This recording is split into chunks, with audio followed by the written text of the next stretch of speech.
नमो सिद्धाणं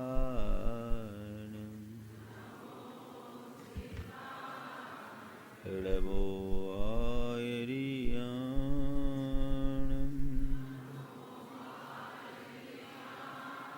नमो वज्रायाणं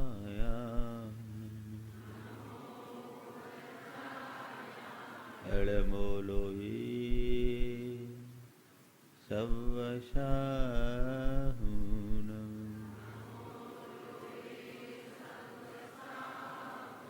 एसो पंचिणमुयारो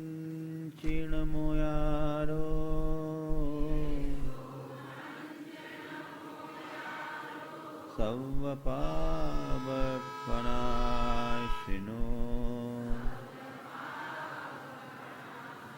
मंगलार्णं च सवेशिं परमं होई मंगलम। जय बोलो देवादिदेव खजराट श्री भगवान महावीर स्वामी की जय जय जय। अहिंसा परमो धर्म की जय जय जय। परम पूज्याचार्य गुरुवर श्री विद्यासागर जी महाराज की जय जय जय। परम पूज्य मुनि श्री प्रमाण सागर जी महाराज की जय। पूज्य मुनि श्री विराट सागर जी महाराज की जय। हमारे चित्त में नित्य प्रति अनेक प्रकार के भाव उत्पन्न होते रहते हैं। जैसे भाव होते हैं वैसा प्रभाव होता है। हमारे चित्त में जैसे जैसे भाव होते हैं वैसे वैसे संस्कारों की छाप हमारी अंतश्चेतना में पड़ने लगती है। यही संस्कार जब हमारे स्थायी भाव से जुड़ जाते हैं तो हमारा चरित्र बन जाता है। चरित्र क्या है? हमारे संस्कारों और भावनाओं का समूह। मन में उठने वाले भाव का हमारे व्यक्तित्व पर बहुत गहरा प्रभाव पड़ता है। भारतीय संस्कृति में हमारे भाव जगत का अत्यंत सूक्ष्मतम विश्लेषण किया गया और निष्कर्ष के आधार पर कहा यद भाव्यते तद भवति। जो भाया जाता है वही होता है। हम जैसी भावना भाते हैं वैसा ही फल मिलता है। जा की रही भावना जैसी प्रभु मूरत तिन देखी तैसी। तो ये बहुत पुरानी युक्ति है जो युग युगांतरों से हमारी संस्कृति में प्रवाहित होता रहा है। पश्चिम में अभी इन पर कई नए प्रयोग हुए और नए शोध हुए और इन्हीं बातों की नए तरीके से व्याख्याएं शुरू हुई। इसी भावना के विज्ञान को आधार बनाकर हमारे यहाँ पहले कहा गया यद भाव्यते तद भवति। अब उसे ही नया रूप दे दिया गया thoughts become things. Law of attraction का सिद्धांत विकसित हुआ। The power of subconscious mind का सिद्धांत विकसित हुआ। उन लोगों ने नए तरीके से उनकी व्याख्या करना शुरू कर दी और हम लोगों के लिए वो अजूबा सा लगने लगा कि देखो कितनी बड़ी बात हो गई। आज पश्चिम में कितनी अच्छी बातें की जा रही है, यदि हम इनका प्रयोग करें तो बहुत कुछ पा सकते हैं।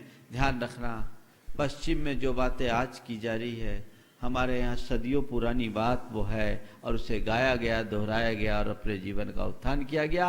अंतर केवल यह है कि पश्चिम के लोगों ने जो भी शोध किया वो अर्थ के लिए किया और भारत में जो भी शोध हुआ वो परमार्थ के लिए हुआ। उन्होंने जो कुछ भी किया वो पैसे के लिए किया और हमने जो भी कुछ किया वो परमात्मा के लिए किया। उन्होंने जो भी कुछ किया केवल भौतिक उपलब्धि के लिए किया और हमारे यहाँ जो कुछ भी किया गया वो अपनी आंतरिक शुद्धि के लिए किया गया। तो हम अपने जीवन की आंतरिक शुद्धि करना चाहते हैं तो इस भावना के रहस्य को समझे। भावना का हमारे जीवन पर बहुत गहरा प्रभाव पड़ता है। हमारी जैसी भावना वैसा परिणाम। मनोविज्ञान के व्याख्याता कहते हैं कि हमारे मन में जो शुभ अशुभ भाव उत्पन्न होते हैं, उन भावों का संस्कार हमारे सबकॉन्शियस में जमता है, और वही सबकॉन्शियस में जमे हुए संस्कार हमारे कॉन्शियस माइंड में, यानी हमारे चेतन मन में प्रकट होकर के हमारे चरित्र का निर्माण करते हैं। यही बात हमारा दर्शन कहता है, यही बात हमारा धर्म कहता है कि हमारे मन में उत्पन्न होने वाली भावनाओं से संस्कारों की छाप बनती है, और वही संस्कार हमारे चरित्र के आधार बन जाते हैं। तो यदि हम अपने चरित्र में परिवर्तन लाना चाहते हैं तो उसकी जड़ में जाएं। 3 शब्द हैं, वृत्ति, प्रवृत्ति और परिणाम। वृत्ति जो हमारी अंतस चेतना से जुड़ी हुई है, प्रवृत्ति जो उस चेतना के प्रेरणा से हम अपनी क्रियाओं में, अपनी एक्टिविटीज में करते हैं, और परिणाम जिससे हमारा चरित्र बनता है। वृत्ति से प्रवृत्ति, प्रवृत्ति से परिणाम। वृत्ति है हमारे संस्कार जो भावनाओं से पुष्ट होते हैं। हम अगर अपने वृत्ति को संभालेंगे तो प्रवृत्ति सुधरेगी, और प्रवृत्ति को बदलेंगे तो हमारा परिणाम अपने आप बदलेगा, हमारे चरित्र में निखार आएगा ही आएगा। वृत्ति में परिवर्तन कैसे हो, यह बहुत महत्वपूर्ण सवाल है। वृत्ति का परिवर्तन। मनोविज्ञान के अनुसार मनुष्य के अंदर 14 प्रकार की मूल वृत्तियां होती है। भोजन की वृत्ति, आकर्षण की वृत्ति, विकर्षण की वृत्ति, काम की वृत्ति, भय की वृत्ति, प्रकाशन की वृत्ति, कीड़ा की वृत्ति, अनेक प्रकार की वृत्तियां हैं। इन वृत्तियों के बारे में कहा जाता है कि मनुष्य की मौलिक वृत्तियों को नष्ट नहीं किया जा सकता, उनका उदात्तीकरण किया जा सकता, उनका सब्लिमेशन हो सकता है। जैन धर्म कहते हैं कि बस ये सारी वृत्तियां अगर देखी जाए तो तुम्हारे अंदर पलने वाले राग, देश और मोह इन 3 में समाहित हो जाते हैं। हमारी सारी मनोवृत्तियां राग, देश और मोह में समाहित है, और इनका यदि शोधन करना चाहते हो तो तुम्हें जड़ में जाना होगा, और राग, देश, मोह रहित शुद्ध आत्मा की भावना भानी होगी। जैन अध्यात्म साधना पूरी तरह भावना योग की बात करती है। जैन साधना में योग की शुद्धि पर महत्व नहीं दिया, बल नहीं दिया गया, उपयोग की शुद्धि पर जोर दिया गया। उन्होंने कहा अपनी भावना की शुद्धि करो, और उस भावना की शुद्धि में जितने भी हमारी साधना के ग्रंथ हैं, उन ग्रंथों में बार बार एक बात कही गई कि शुद्धात्मा की भावना भाव, शुद्धात्मा की भावना भाव, शुद्धात्मा की भावना भाव। तो वो अपने आप को निर्विकार बनाना चाहते हो तो हमेशा इस भावना को गहरी करो कि मैं निर्विकार हूं। तो वो अपने आप को अगर शुद्ध बनाना चाहते हो तो नित्य प्रति ये सोचो कि मैं शुद्ध हूं।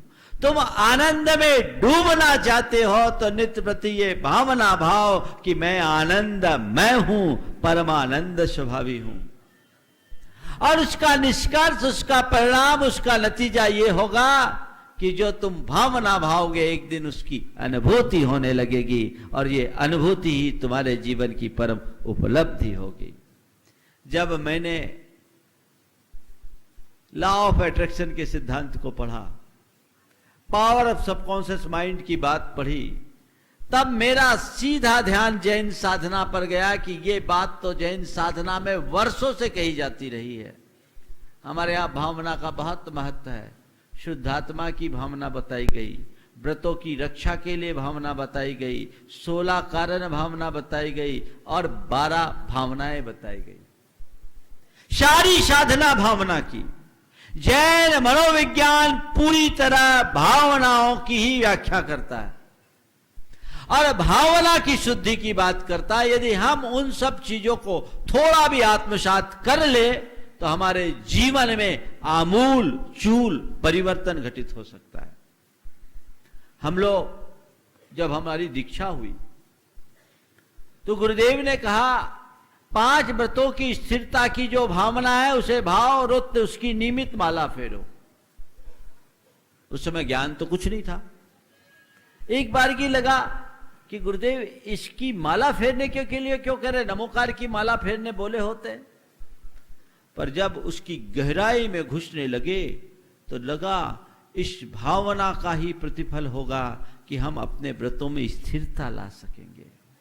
मैंने कोई संकल्प लिया है तो जब तक उस संकल्प को बार बार दोहराएंगे नहीं तो उसमें स्थिरता कैसे होगी। व्रत एक संकल्प है और संकल्प की स्थिरता भावना से होती है। तो गुरुदेव ने यही कहा, भावना भाव। गुरुदेव ने मनोविज्ञान नहीं पढ़ा, पर गुरुदेव हर व्यक्ति के मनोविज्ञान को समझते हैं, जीवन के मनोविज्ञान को समझते हैं। हम समझे अपने जीवन का उत्कर्ष हम कैसे कर सकते हैं, अपने जीवन को उसी अनुरूप बदलने की हम कोशिश करें तो बार बार भावना भाने से काम हमारा हो जाता है। जैसे हमने जमीन में बीज बो दिया तो बीज बोने मात्र से बीज पल्लवित नहीं होता, बीज को बोने के बाद उसे समय समय पर खाद पानी देना जरूरी होता है, सिंचन करना पड़ता है, तब बीज पल्लवित होता है। इसी तरह मन में हमने कोई शुभ संकल्प ले लिया, इतने मात्र से हमारे संकल्प की पूर्ति नहीं होती, उस संकल्प को बार बार दोहराना पड़ता है, उसकी भावना भानी पड़ती है, तब संकल्प सिद्धि में परिवर्तित होती है। भावनाओं का भारत की परंपरा में बहुत महत्वपूर्ण स्थान रहा। आयुर्वेद में भावना का बहुत महत्व है। वहां कोई भी औषधि होती है उसमें भावना दी जाती है। भावना देने का मतलब उसको उससे घोंट देना, और जिसमें जितनी ज्यादा भावना होती है, सतपुटी सहस्रपुटी भावना होती है, अलग अलग औषधियों में अलग अलग चीजों की भावना दी जाती है, तो भावना देने से उसमें उसके गुण प्रकट हो जाते हैं। तो जैसे जड़ औषधि में भावना के प्रभाव से विशिष्ट गुण की अभिव्यक्ति होती है, वैसी चेतनात्मा में भी भावना के प्रभाव से वैशिष्ट की अभिव्यक्ति हो जाती है। अपने साधारण जीवन में असाधारण क्षमताओं का विकास मनुष्य अपनी भावनाओं के बल पर कर सकता है। वो भावना हम समझे।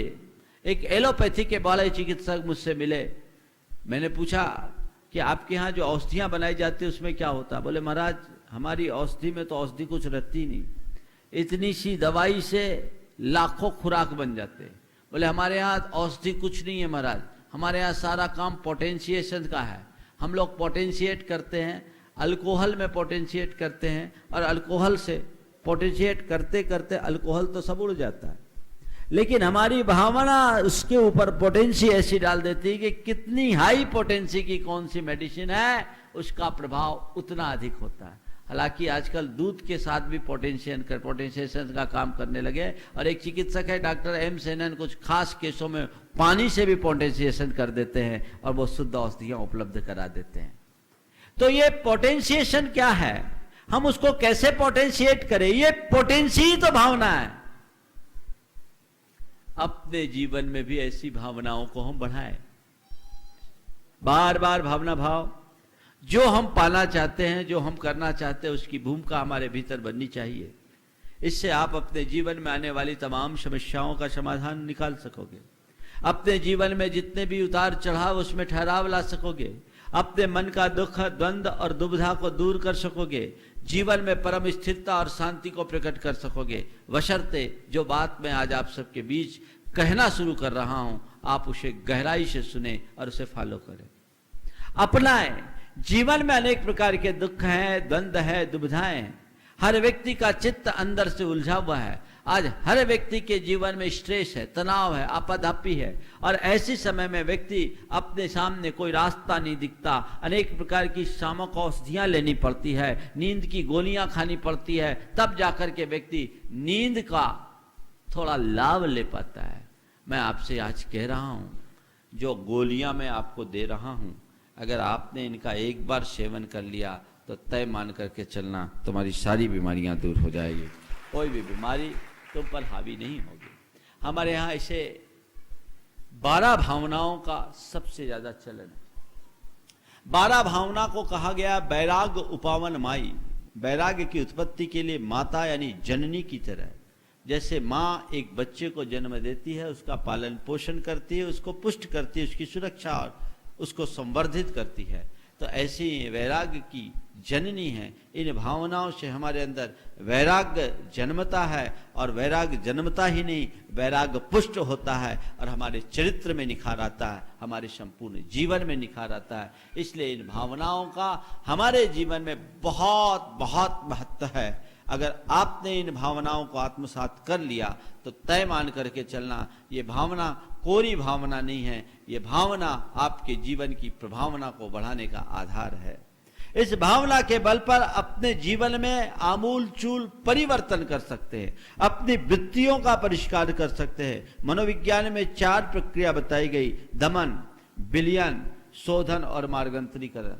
ये 4 प्रक्रिया हैं जिसके बल पर हम अपने वृत्तियों में परिवर्तन करते हैं। दमन को आज के आधुनिक मनोवैज्ञानिक हानिकारक कहते हैं कि रोकना हानिकारक है। जैन दर्शन कहता है नहीं, रोकना बहुत उपलब्धिपूर्ण है। यदि हम चीज़ों को रोकेंगे नहीं तो अपने आप पर कंट्रोल नहीं ला पाएंगे। सेल्फ कंट्रोल का पहला चरण दमन है, लेकिन दमन हानिकारक तब हो जाता है जब हम दमन को दमन करके रख लेते हैं। दमन के बाद हम उसको आगे चलाएं, विलयन करें। विलयन करें अर्थात उनको हम वहीं के वहीं घोटना शुरू करें। उसे 2 तरीके से होता है। विलयन 2 तरीके से होता है, एक निरोध के माध्यम से और एक विरोध के माध्यम से। मन में कोई विचार आए, पहले उसे हमने रोका और उसके विरुद्ध दूसरी विचारधारा को अपने अंदर उभार दिया, तो वो उसमें धीरे धीरे उसका विलयन होना शुरू होता है। और जब विलयन होता है तब उसका शोधन होता है। धीरे धीरे धीरे धीरे वह शुद्धिकरण की दिशा में चली जाती है।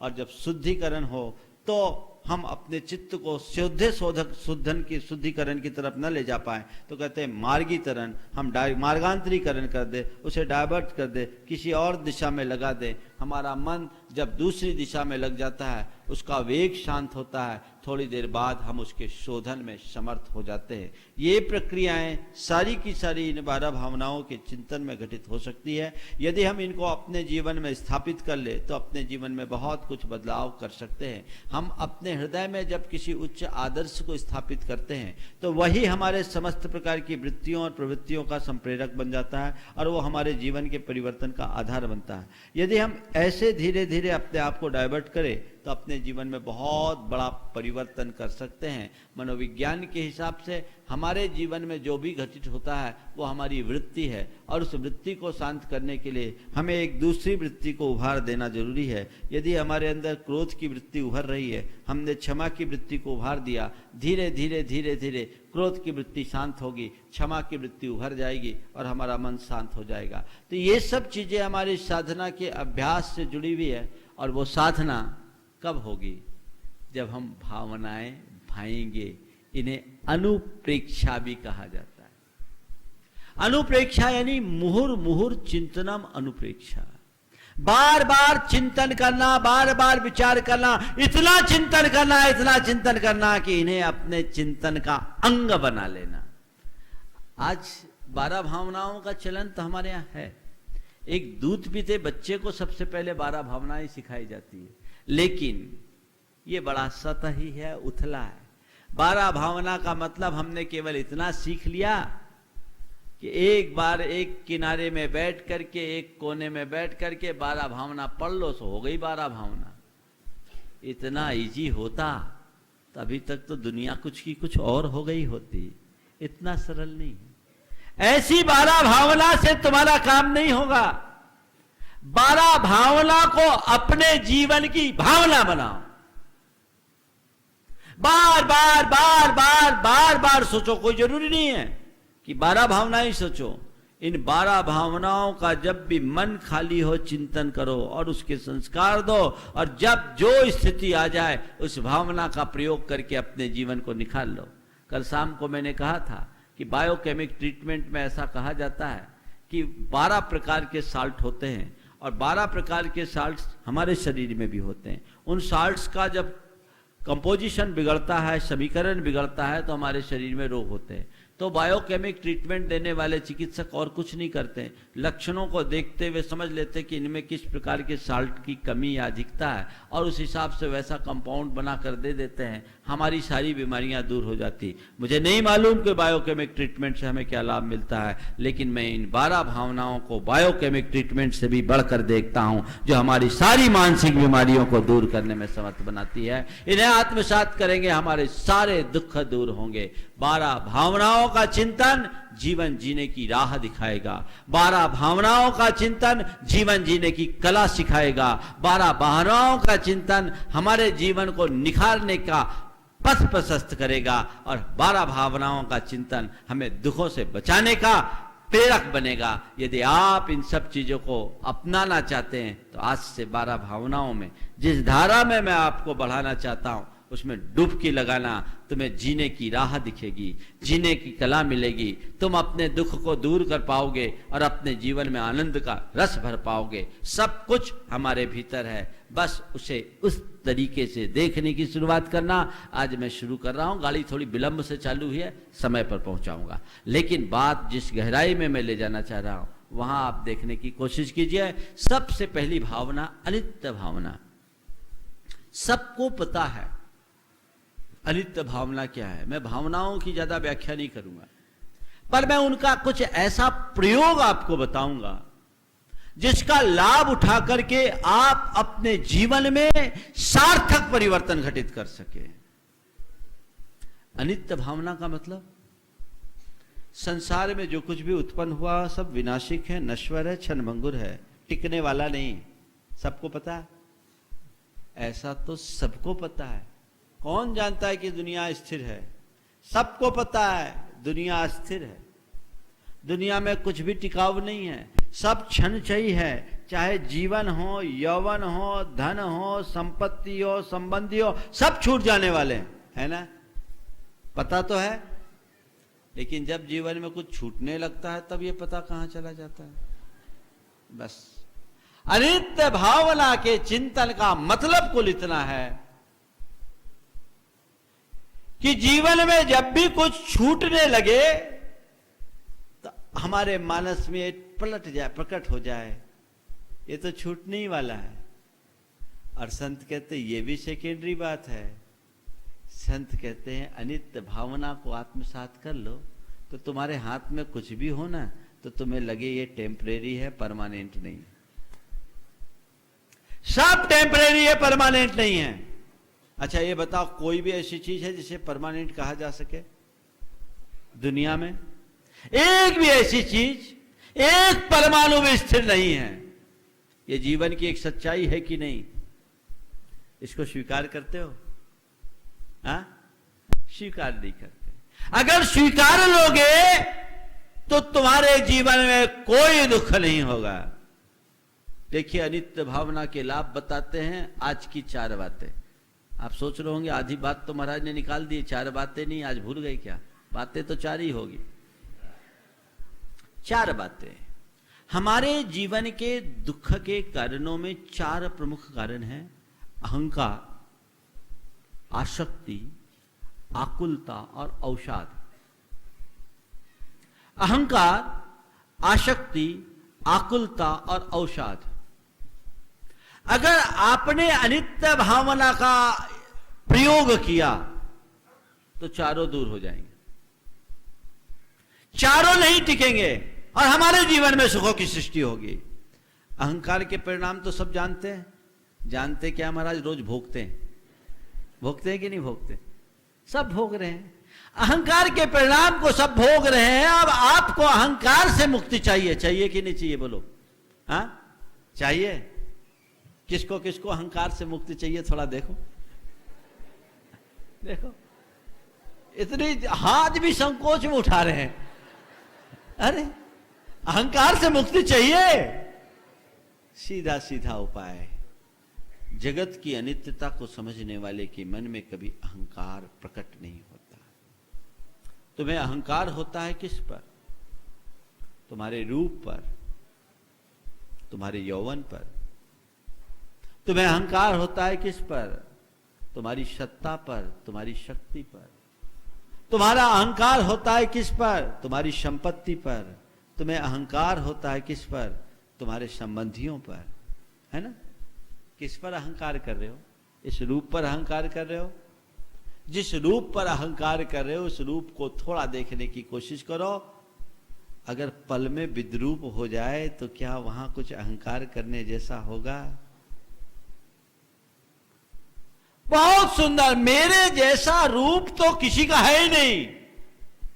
कितना अट्रैक्टिव हूं और क्या बताऊं, मेरे रूप की तो कहानी मत पूछो। सज धज करके जब मैं मंदिर जाती हूं ना तो एक बार की लोगों का ध्यान भगवान से हटकर मुझ पर आ जाता है। कितना सुंदर रूप है, कितना सुंदर रूप है ना?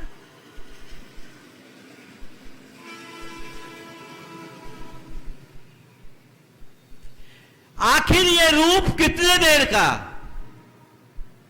कितने दिन का? विचार करो। मक्खी की चमड़ी से, पंख से भी पतली अगर हमारी चमड़ी की परत, एक परत उखड़ जाए, फिर रूप क्या होगा? बोलो, क्या होगा इस रूप का? फिर वो लाइकिंग होगी, फिर वो आकर्षण रहेगा। कहां गया रूप? जो पल में विद्रूप हो जाए उसका नाम रूप है। इस रूप की अंतिम परिणति क्या? चिता की राख। और क्या होगा? अंत क्या है? चिता की राख। शरद कुमार चक्रवर्ती को अपने रूप का बड़ा अभिमान था और वाकई में वो रूपवान था भी, इतना रूपवान कि स्वर्ग का इंद्र उसकी प्रशंसा कर बैठा। जब स्वर्ग के इंद्र ने प्रशंसा की तो एक देवता के हृदय में कौतुक जागा कि आखिर ऐसी क्या बात है कि देवराज इंद्र उसकी प्रशंसा कर रहे, मनुष्यों में ऐसा रूप कहां? चल करके देखना चाहिए। जब नीचे आया देखता क्या है, वह अपने व्यायामशाला में रियाज कर रहा है, एक्सरसाइज कर रहा है। उनके जिम खाना था, जिम था उनके यहाँ। आज की भाषा में तो जिम ही समझते हैं लोग, व्यायामशाला तो समझेंगे नहीं। और देखा धूल धूसरित शरीर, अद्भुत रूप, मुंह से निकल गया। इंद्र ने बिल्कुल ठीक कहा, जैसा कहा उससे भी बढ़कर रूप है। कान तक शब्द आए सनत कुमार के, अच्छा तुम लोग कौन? हम स्वर्ग के देव, यहां कैसे आए? तुम्हारा रूप देखने, तुम्हारे रूप सौंदर्य की चर्चा। इंद्र ने की प्रशंसा की, हमने सोचा चलकर ऐसे रूपवान व्यक्ति को देखना चाहिए। मन का अहंकार जाग गया। अरे भाई, आप लोग बिना प्री इंटीमेशन क्या है, पहले पूर्व सूचना देते तो ठीक था। अभी तो हमने कुछ किया नहीं, देखो तो कुछ ना ढंग से पहने न कुछ किए हैं। थोड़ा सज धज करके जब हम अपने राजमहल में आएंगे ना, राज सिंहासन पर बैठेंगे, दरबार में आना, वहां हमारा रूप देखना। ठीक, वो राज दरबार में बैठा, देवता उसे देखने के लिए आए, लेकिन प्रशंसा के एक शब्द भी नहीं, चेहरे पर कोई प्रतिभाव भी नहीं। प्रशंसा का एक शब्द नहीं, चेहरे पर कोई प्रतिभाव नहीं। सनत कुमार चक्रवर्ती का मन बड़ा डोलने लगा। आप कल्पना करो उस घड़ी की कि जहां किसी से प्रशंसा पाने की अपेक्षा हो और वहां प्रशंसा के लिए एक शब्द भी ना हो, क्या मन में फीलिंग होगी? प्रशंसा पाने की अपेक्षा और प्रशंसा के एक शब्द भी ना फूटे। सनत चक्रवर्ती को लगा क्या बात, ये कुछ बोल ही नहीं रहे। तो खलबली मच गई अंदर से। बोले क्यों, क्या बात है, पसंद नहीं आया? बोले नहीं, वो बात नहीं है, अब वो बात नहीं है। क्यों, क्या बात हो गई? मेरे शरीर में कोई बीमारी नहीं, किसी तरह की कमी नहीं, धूल धूसरी थे तब तुम प्रशंसा करते ना खाए, और अब कह रहे वो बात नहीं, क्या बात हो गई? राजन क्या कहूं, तुम्हारे शरीर में अब वो बात नहीं रही। आखिर हो क्या गया? पल में क्या बदल गया? सब पल में ही बदलता है, और इसे जो समझ लेता वही संभलता है। सब पल में बदलता है, इसे जो समझता है वही संभलता है। काश तुम भी संभलो। क्या बदल गया राजन? तुम्हारे शरीर में तो अब कोढ़ हो गया। कोढ़? कामदेव के शरीर में कोढ़? क्या बोलते हो? हाँ, एक गिलास पानी मंगवाया, बोला इसमें थूको। थूका तो देखा उसमें कोड़ के कीड़े बिलबिलाने लगे। राजन देखो ये रूप जो पल में विद्रूप हो गया। शरद कुमार चक्रवर्ती की उसी पल आंखें खुल गई और उसने कहा इस रूप का क्या अभिमान जो पल में बदल जाए। अब मुझे रूप की नहीं स्वरूप की उपासना करनी है। और उन्होंने दीक्षा धारण कर ली। उनका अहंग विगलित हुआ। मैं आपसे केवल इतना कहना चाहता हूं कि रूप का अभिमान हुआ, रूप टिकता नहीं। ये केवल एक प्रतीक के रूप में मैं बता रहा हूं। तुमने जिसका भी अभिमान किया है वो है क्या? कोई टिकाऊ है? धन का अभिमान, धन टिकेगा? मेरे संपर्क में एक उच्चाधिकारी जिनका इकलौता बेटा, बहुत पैसा कमाया उस आदमी ने अपने जीवन में, और इकलौता बेटा था, पढ़ने में बहुत तेज, पर कुछ ऐसा हुआ कि कोई प्रेशर बढ़ा और प्रेशर बढ़ने के बाद उसे ब्रेन हेमरेज हो गया और कुछ दिन बाद वो जीवित नहीं बच पाया। उस व्यक्ति ने आके कहा महाराज मुझे अपने पैसे पर बड़ा अहंकार था, बड़ा विश्वास और भरोसा भी था कि मैं अपने पैसे के बदौलत सब कुछ कर लूंगा, बेटे का बड़े से बड़ा ट्रीटमेंट कर लूंगा, पर महाराज अब मेरा अहंकार खत्म हो गया। मुझे लगा कि हमारी हाथ बहुत छोटे हैं और दुनिया की सारी चीजें नाजुक है, नश्वर है, मेरा पैसा मेरे काम में नहीं आया। और महाराज अब मैं सोचता हूं इन पैसों का मैं क्या करूंगा? जिसके पीछे मैंने पैसा जोड़ा वही नहीं रहा, तो अब पैसों का क्या करूंगा? महाराज काश मैंने ये जाना होता कि धन हो या जीवन सब नश्वर है, तो मैं अपना समय ऐसे गलत कार्य में नहीं बिताया होता, अपने जीवन को कल्याण के रास्ते पे लगाया होता। मेरा अहंकार चूर चूर हो गया। हर व्यक्ति का अहंकार एक दिन चूर होता है। धन चला जाता है या जिसके पीछे मनुष्य धन जोड़ता वो चला जाता है, या धन धरा रहता है जोड़ने वाला चला जाता है। रोज का ये अनुभव है या नहीं? या धन जाएगा, या जिसके लिए धन जोड़ा वो जाएगा, या जो धन जोड़ा उसका निधन होगा। और क्या होगा? सब छूटने वाला है। तो हम अहंकार न करें, अहंकार से बचे। किसी चीज का अहंकार न करे, जो टिकने वाला नहीं उसका क्या अहंकार करे? कितनी देर का अहंकार? अहंकार होना ही नहीं चाहिए। हमेशा गहराई से समझने की जरूरत है। जम किंचि विपन्नो तस्य विनाशो हवे नीमेन परिणाम स्वरूपे नवि किंचवी सासियम अत्थि। भगवान कहते हैं कि जो भी उत्पन्न हुआ है उसका विनाश होना निश्चित है, विनष्ट होने के लिए उत्पन्न हुआ है। पर्याय के रूप में भी कुछ स्थिर नहीं है। बस इतनी चीज समझ लो, जब अस्थिर है तो गुमान किसका? जब विनाशिक है तो अहंकार किसका? मन में आना चाहिए ये तो 4 दिन की चीज है, आज है न रहे, कल रहे न रहे कोई पता नहीं, इसलिए इनका अभिमान न करो, इनका उपयोग करो। अनित्य भावना हमें अहंकार से बचाती है। अपने मन में जब भी किसी चीज का अहंकार उत्पन्न हो, अनित्य भावना का स्मरण करो, तुम्हारे मन का अहंकार शांत हो जाएगा। रूप का अहंकार, यौवन का अहंकार, सत्ता का अहंकार, संपत्ति का अहंकार, धन का अहंकार, किसका अहंकार है? वस्तुतः यह अहंकार ही अंधकार है। समाप्त करो। अगर अनित्य भावना तुम्हारे मानस में उभरने लगेगी तो कहोगे किस चीज का अहंकार? मेरे संपर्क में एक बड़े धनपति, वो अपना नाम बताने के लिए मुझे मना करते हैं, इसलिए नाम नहीं बताता, क्योंकि वो बोलते हैं महाराज नाम आप लोग ले लेते हो तो चाहे जिसके फोन हम लोगों के पास आने लगते हैं। वो ऐसा आदमी, उदार दाता, ऐसा आदमी, एक जगह के लिए मैंने उसे प्रेरणा दी, वहां वो जुड़ा और वहां दान देने लगा। 32 मूर्तियां निकली थी और मंदिर बनना था, छोटा सा गांव था। उसने उस प्रोजेक्ट को अपना प्रोजेक्ट मान लिया और बैंक से स्टेटमेंट लेके पता लगे कि यहां पैसे की कमी, पैसा ट्रांसफर कर दे। ऐसा दातार आपने सुना? कहीं नाम नहीं, कुछ नहीं। जब उनके बारे में मुझे उनके सामने वहां के कार्यकर्ताओं ने बताया कि महाराज भाई साहब ऐसा करते हैं कि बैंक से पता लगा लेते हैं, अगर हमारे पास पैसा की कमी होती है अपने आप भेज देते हैं।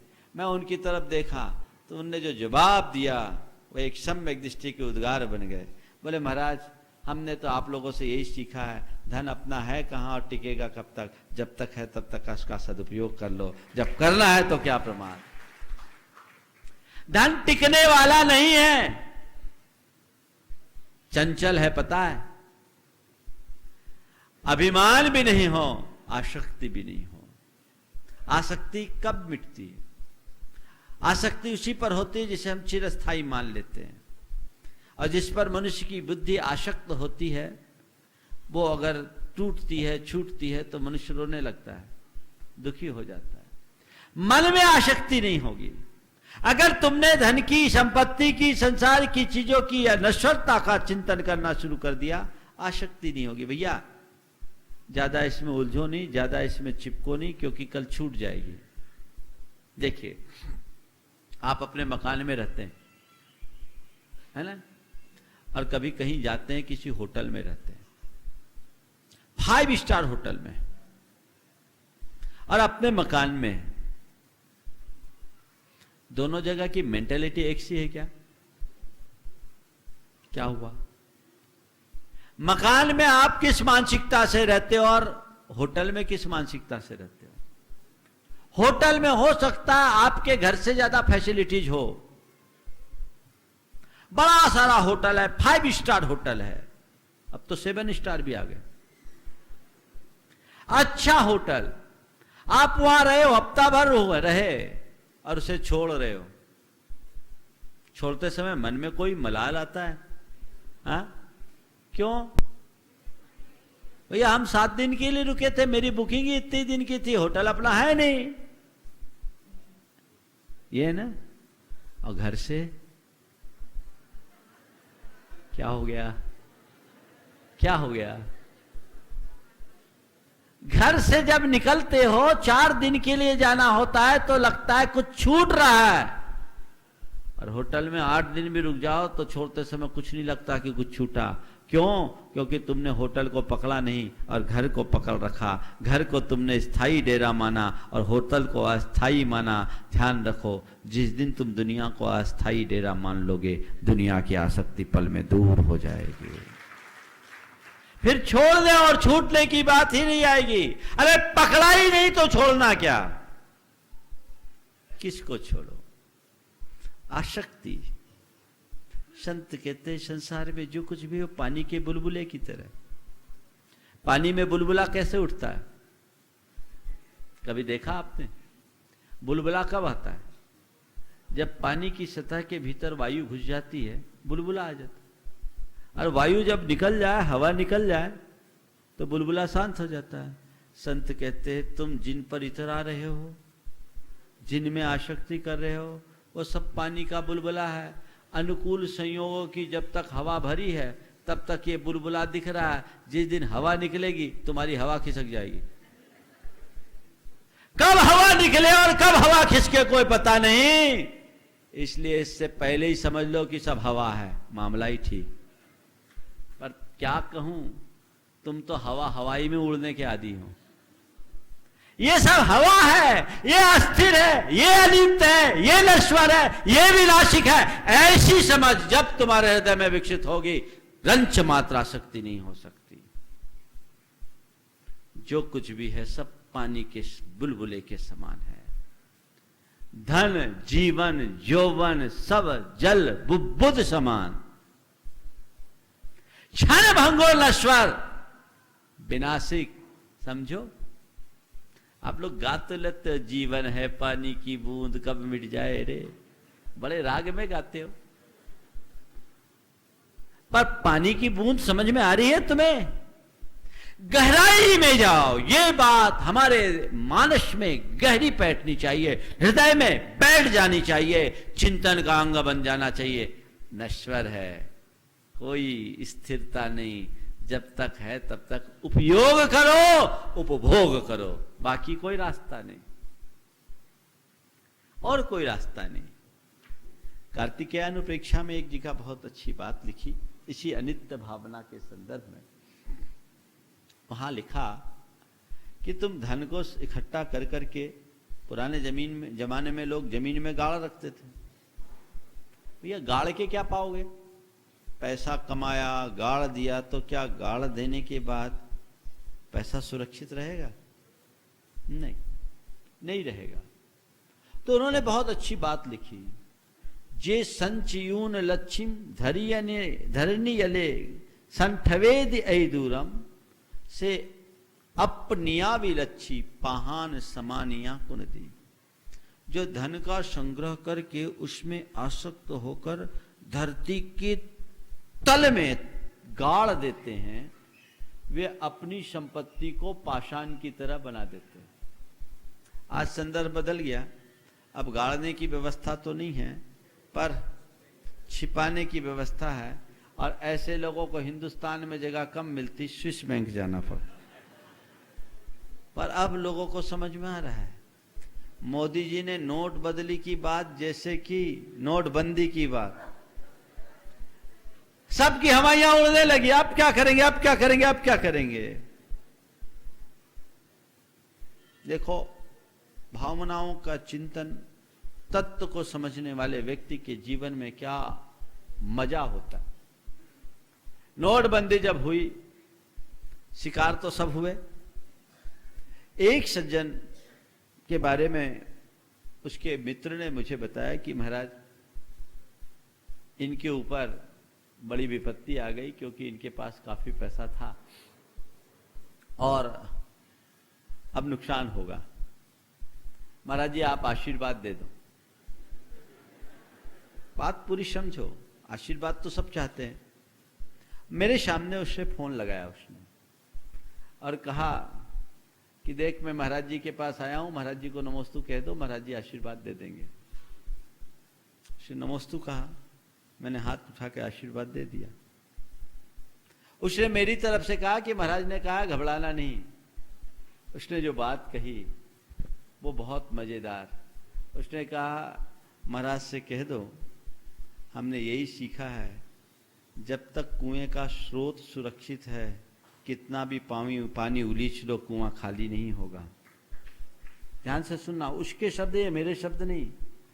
जब तक कुएं का स्रोत सुरक्षित है, कितना भी उलीच लो, पानी खाली नहीं होगा। और स्रोत सूख जाए तो कितने भी टैंक भरो, पानी टिक नहीं पाएगा। ये सिद्धांत। बोले हमको कोई घबराहट नहीं है, ठीक है, रास्ता निकलेगा, जो होगा सो होगा। मेरा ये है कहां जो मैं इसके लिए सोचूं। एक दिन तो जाना ही है, जो जाना है सो जाएगा। आप विचार कर सकते हैं ऐसा? ऐसी घड़ी में जब सब कुछ छूटता हुआ दिख रहा है, गाड़ी कमाई, पसीना बहा करके किया गया कमाई, कोई चोरी लुटा डकैती का पैसा नहीं था, मेहनत का पैसा था। लेकिन जो जाना है सो जाएगा।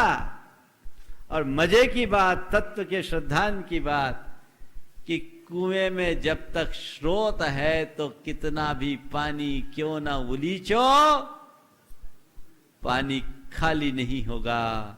और स्रोत सूख जाने के बाद कितना भी पानी क्यों ना भरो, पानी सूख के ही रहेगा, बच नहीं पाएगा, है ना? तो स्रोत क्या है? अपना पुण्य। पुण्य पाप पर भरोसा रखो। पुण्य का उदय है, मनुष्य चढ़ता है, और पापोदय आता है, अर्श से फर्श पर आ जाता है। ये अनित्यता है। ऐसी नश्वरता का चिंतन करोगे, मन में आसक्ति होगी। देखो, एक छोटे बच्चों को आपने देखा होगा, वो फुग्गे, क्या बोलते हैं ना मेवाड़ में, फुग्गा बोलते हैं, बैलून बोलते हैं। हाँ, फुग्गा है ना, चलेगा। फुग्गा तो सारा हिंदुस्तान जानता है। तो फुग्गे को बच्चे फुग्गे से खेलते हैं। तो फुग्गे से खेलते खेलते जब फुग्गा फूट जाता है तो बच्चा रोने लगता है कि नहीं? रोता है। देखा है ना आपने? महाराज देखा क्या? हम भी बच्चे थे तब रोए थे। तो आप रोए या नहीं हो? हम तो रोए। सब रोते हैं। तो है, फुग्गा फूटता है, बच्चे रोते हैं और उस समय बड़े कहते हैं बेटे रोता क्यों है, फुग्गे तो फूटने के लिए हैं। बेटा रोता क्यों है, फुग्गे तो फूटने के लिए है। बस मैं आपसे इतना ही कहना चाहता हूं, बच्चों के फुग्गे फूटते हैं तो तुम उन्हें समझाते हो बेटा रोता क्यों है, फुग्गे तो फूटने के लिए है। तुम्हारे पास जो है वो भी फुग्गे हैं, ये बड़े फुग्गे फूटते हैं तो तुम क्यों रोते हो, ये समझ लो ये तो फूटने ही के लिए है। फुग्गे तो फूटने ही के लिए हैं और तुम्हारे साथ जुड़ा हुआ हर संयोग एक फुग्गा है। उसमें जब तक पुण्य की हवा भरी है तब तक तुम्हारे साथ वो फूला फूला दिख रहा है। हवा निकलेगी, फुआ फुग्गा फूटेगा, हाथ में कुछ नहीं होगा। इसलिए कोई भी फुग्गा फूटे ये दिमाग में पहले रखो, अरे भाई फुग्गा तो फूटने के ही लिए है। और फुग्गा फूटेगा कि नहीं फूटेगा ये बताओ? फूटेगा। और नहीं फूटा तो हवा निकलेगी, एक दिन तो उसको फुग्गा है स्थायी रूप से फूलने वाला कुछ नहीं। इसलिए संत कहते हैं मत फूलो, फुग्गे में मत फूलो और अपने जीवन को उसी अनुरूप आगे बढ़ाने की कोशिश करो। तब कहीं जाकर हम अपने जीवन को धन्य कर सकेंगे, अपने जीवन को सफल बना सकेंगे।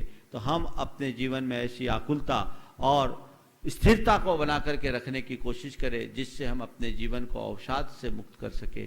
तो अहंकार की समाप्ति हम कर सकते हैं अनित्य भावना के चिंतन से, आसक्ति से मुक्ति हम पा सकते हैं अनित्य भावना की चिंतन से। और फिर आकुलता, आकुलता कब होती है? कोई काम हो, हम चाहें परिणाम ना आए, अनुकूल परिणाम ना आए, आकुलता होती है ना। अभी आप यहाँ बैठे हैं और अगर आपको कह दिया जाए कि भैया आज तो महाराज जी ने कुछ और विचार कर रखा है और ये प्रवचन 3-4 घंटे का होगा, तो क्या होगा? हाँ, आकुलता होगी कि नहीं होगी बोलो? तुरंत, अरे तुरंत घड़ी देखने लगोगे। और आपको ये पता है कि बस महाराज तो पंचुअल है, 9:20-22 हो गया, 5-7 मिनट में सलटने वाला, ऑफिस टाइम पर पहुंच जाएंगे। तो आकुलता होगी क्या? नहीं होगी ना। 5-7 मिनट में पहुंचने वाले हैं, आकुलता नहीं होगी, आप टाइम पर पहुंच जाएंगे, है ना। तो इसी प्रकार हमें जब कोई चीज ऐसी दिखती है स्थायी है और वो चीज हमारे ऊपर हावी हो जाती है, आकुलता होती है। और हमने सोच लिया अरे ये तो थोड़ी समय की बात है, नष्ट होने वाली है, आकुलता होगी। तुम्हारे जीवन में दुख आता है, संकट आता है, मुसीबतें आती है, मुश्किलें खड़ी होती है, आकुलता होती है। उस घड़ी सोच लो थोड़े समय की बात है, सब नश्वर है, सब बीत जाएगा, सब ठीक हो जाएगा। आकुलता मिटेगी कि नहीं मिटेगी? तो बोलो आकुलता मिटाने की दवाई है कि नहीं अनित्य भावना? कितनी बढ़िया दवाई है, इसको आत्मसात करो और अपने अंदर की आकुलता को मिटाने की कोशिश करो। तो अहंकार को मिटाने के लिए, आसक्ति को मिटाने के लिए, आकुलता को मिटाने के लिए अनित्य भावना भाई है। और अवसाद, डिप्रेशन आज महामारी बन गई। बताते हैं भारत में 8.5 करोड़ लोग रजिस्टर्ड रूप से डिप्रेशन के शिकार हैं। तो जो अनरजिस्टर्ड है उनकी क्या दशा होगी? अगर हम इसको इतना ही मान ले तो 17 करोड़ होते, 135 करोड़ में 17 करोड़, सोच लो कितना परसेंट, लगभग 13-14% आएगा। इतने सारे लोग डिप्रेशन के शिकार क्यों? जब जीवन में कोई प्रतिकूल संयोग होते हैं, मन उसको बर्दाश्त नहीं कर पाता, और जब मन बर्दाश्त नहीं कर पाता तो वह चित्त पर हावी हो जाता है, आदमी डिप्रेशन के शिकार हो जाते हैं। कोई विपत्ति आती है, कोई बीमारी आती है, कोई वियोग होता है या अन्य कोई विसंगति घटती है, चित्त शांत हो जाता है, अवसाद से ग्रसित हो जाते हैं। उस घड़ी ये सोचो नहीं ये सब ठीक हो जाएगा, सब ठीक हो जाएगा, थोड़े समय की बात है, रात के बाद प्रभात होगी, थोड़े देर की बात है, कुछ भी स्थायी नहीं है, सब अनित्य है, नष्ट होने वाला है। मन ठीक होने लगता है। मेरे पास एक व्यक्ति आया, काफी दिनों से परेशान था। उसे कई बड़े नुकसान झेलने पड़े और कुछ विपत्तियां भी उसके ऊपर आई, एक दो केस मुकदमे भी हो गए। उस विपत्ति भरी स्थिति में वो डिप्रेशन का शिकार हो गया, एकदम मन टूट गया। उसके मित्र ने कहा, महाराज आप इसको समझाइए, ऐसा लगता है कहीं ये सुसाइड ना कर ले। हाईली डिप्रेस्ड था।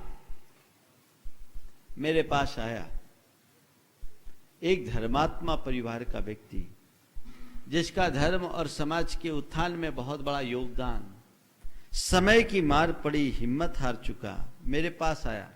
तो मैं कई बार एक मोटिवेटर का भी काम कर लेता हूं, तो मैंने उसे समझाया और उसके कॉन्फिडेंस को बिल्डअप करने के लिए कहा, तू चिंता मत कर, 3 महीने में सब ठीक हो जाएगा। मैं कोई ज्योतिषी नहीं, कोई भविष्यवक्ता नहीं हूं, पर कुछ बात होती है, किसी के पुण्य से कह देता हूं, उसका विश्वास जग जाता है और शायद हो भी जाता है। 3 महीने में ठीक हो जाए, चिंता क्या करता है भैया, रात के बाद प्रभात होता है। बोले महाराज हम यही तो सोच रहे, मेरा भोर कब होगा। हम बोले होने वाला है, 3 महीना इंतजार कर और नमोकार मंत्र रोज लिख, बस ये 3 महीने की बात है, तेरा दुख दूर हो जाएगा, चिंता में। महाराज हो जाएगा? बोले हो जाएगा। उसी समय चेहरा खिल गया, देखते देखते चेहरा खिल गया। और हमने कहा अब इसको ट्रीटमेंट तो बताना ही पड़ेगा।